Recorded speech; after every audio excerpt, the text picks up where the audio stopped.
juntos na seara com o pastor Alcione Tadeu. E nós vamos ler a partir do verso 32, que diz assim, de Atos capítulo 9. Viajando por toda parte, Pedro foi visitar os santos que viviam em Lida.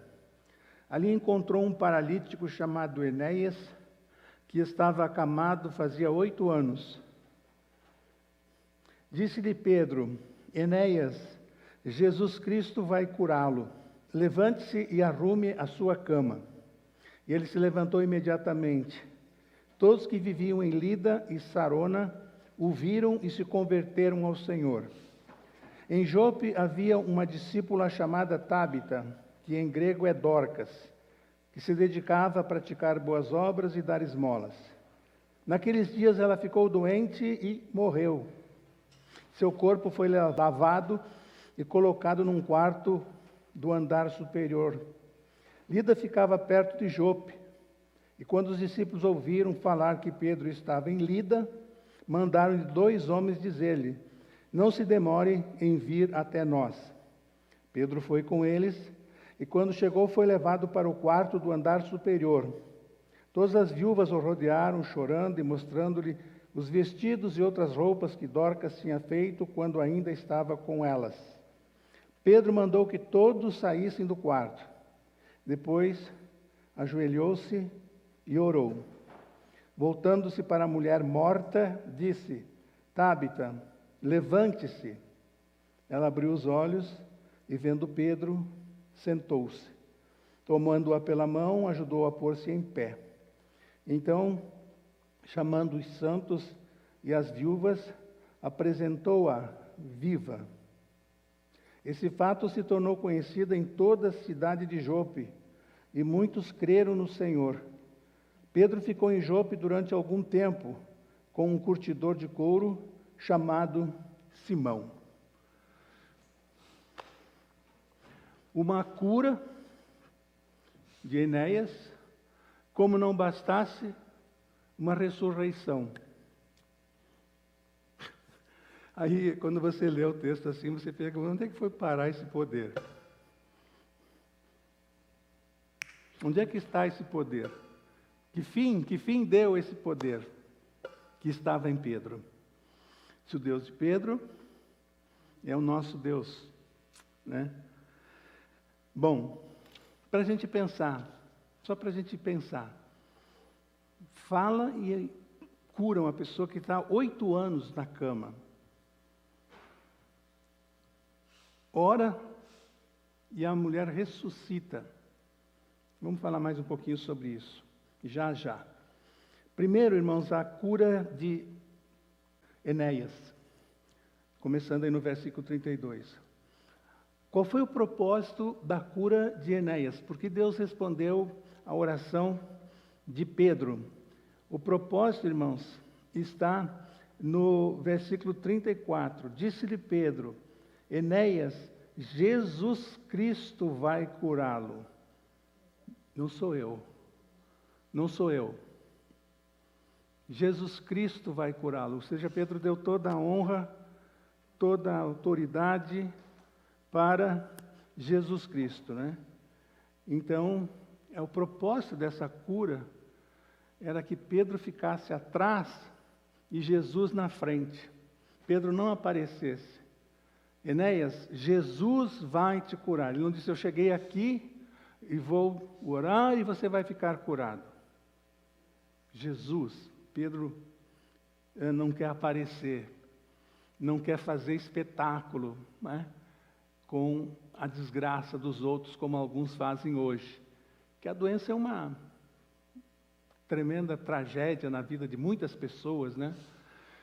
E ainda tem pessoas que exploram isso, que cobram por uma oração, que fazem um espetáculo com uma pessoa nessa situação. Arrume a sua cama. Ele se levantou imediatamente. Como não bastasse, né, lá em Jope, a Tábita morre. Sabem que Pedro está em Lida, então eu queria chamar a atenção dos irmãos para o verso 40. Destacar. Pedro mandou que todos saíssem pelas ruas da cidade, chamassem toda a cidade para a porta da casa, que ele iria orar e iria ressuscitar Tábita. Estou lendo outra Bíblia, né, irmão? Estou lendo a Bíblia na linguagem de hoje. Né? O que ele fez, irmãos?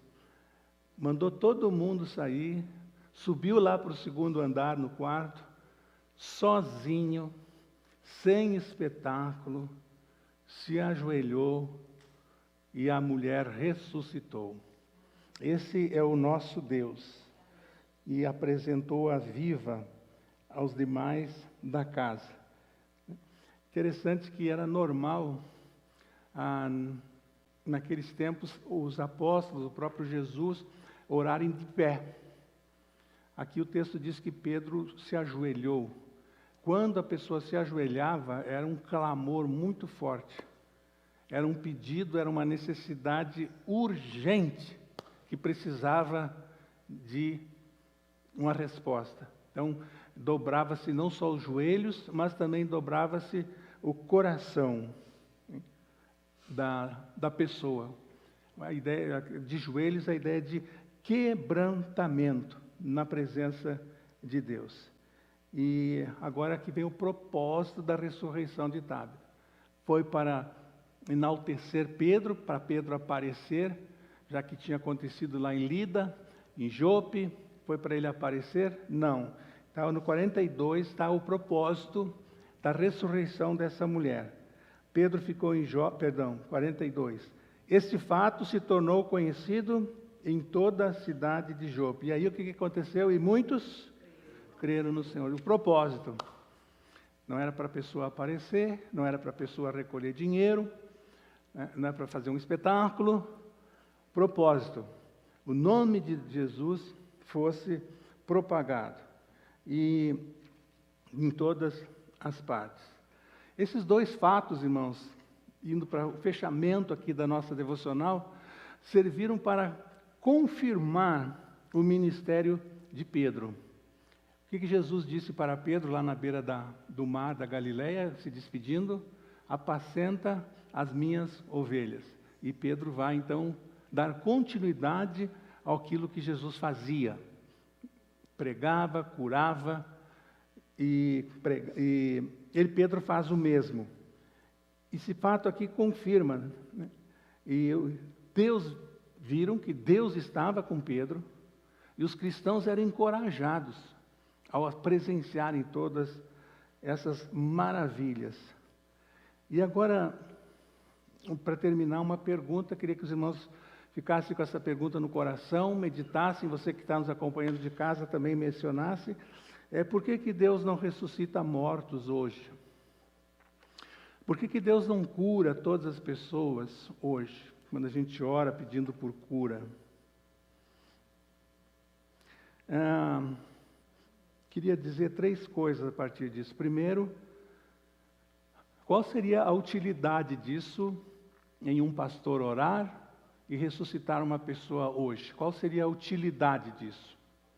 Para que serviria isso? E nós não precisamos, 2, orar para ressuscitar mortos hoje, porque esses que estão relatados na Bíblia já são suficientes para fortalecer a nossa fé em Deus. Tá bem, irmãos? Já são suficientes. Não preciso ver mais um ou acontecer mais uma vez aqui na minha cidade ou em algum lugar para eu crer em Deus. Os que estão aqui na Bíblia já são suficientes, certo? E 3, quando Jesus ressuscitou o filho da viúva de Naim, o texto bíblico não diz que toda a cidade se converteu. A vila de Naim toda, por causa da ressurreição do rapaz, se converteu. A Bíblia não diz nada disso. Na verdade, não aconteceu isso. Quando Jesus ressuscitou Lázaro, a Bíblia não diz que toda a Betânia, cidade dele, de Lázaro, creu em Jesus. Não diz nada disso.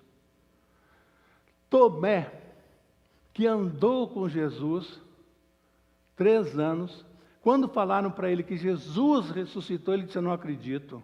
Só vou acreditar se eu tocar no lado dele, se eu ver as feridas. Andou com... Olha a falta de... Aí Jesus encontra com Tomé, né? Diz: aqui, Tomé, toma nas minhas mãos, coloca aqui nas minhas mãos, toca do meu lado, eu ressuscitei. Senhor Deus, né, e Deus meu. Aí Tomé tem aquela experiência de quebrantamento na presença de Deus. O que eu quero dizer com isso? A ressurreição daquele jovem em Naim, a ressurreição de Lázaro em Betânia, não mudou muito ou nada a vida das pessoas. Elas continuaram tocando a vida naturalmente. E eu acredito que isso aconteceria o mesmo hoje, né? Alguns acreditariam, outros não acreditariam. E voltamos ao ponto do propósito. Para que Deus faria isso? Para que Deus faria isso? Se nós temos os relatos bíblicos e esses, pela fé, são suficientes para nós. E quando eu meditava nesse texto para compartilhar com os irmãos hoje, eu me lembrei do povo de Israel no deserto. Só a travessia do Mar Vermelho, só a travessia ali, o Mar Vermelho ter se aberto e o exército do Egito ter sido destruído, só esse fato era suficiente para aquele povo não murmurar mais por nada. Só esse fato, só esse. Mesmo assim, ninguém entrou na terra prometida, nem o pastor Moisés. Uma marca do povo do deserto foi a murmuração. Deus mandou carne, Deus mandou sombra, Deus mandou luz. Os sapatos, as roupas do povo não se terminaram. 40 anos a mesma roupa, o mesmo sapato. Deus cuidando do povo no deserto, cuidando. E o povo reclamando.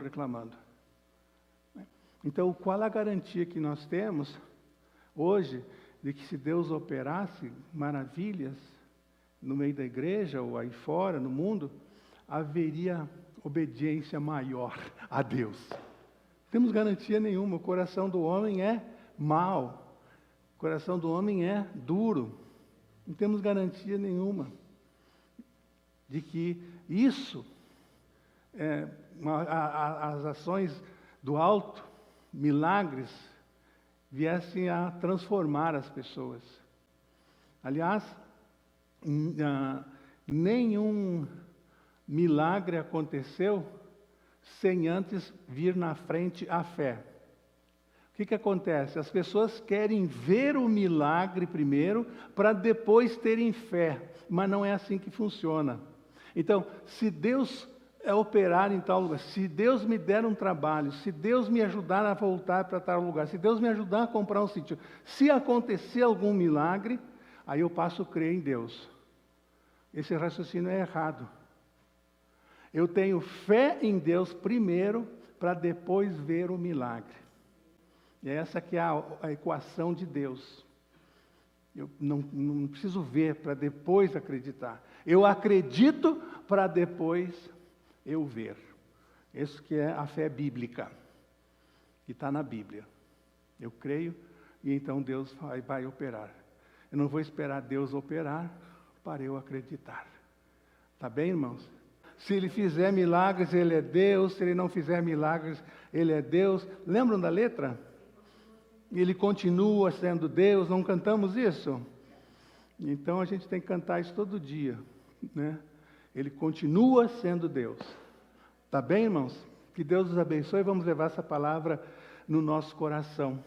Então vamos orar. Que o amor de Deus, nosso Pai, a graça de nosso Senhor e Salvador Jesus Cristo, a doce e maravilhosa comunhão com o Espírito Santo de Deus, seja com cada um de nós, agora e para todos sempre. Amém, Senhor. Amém.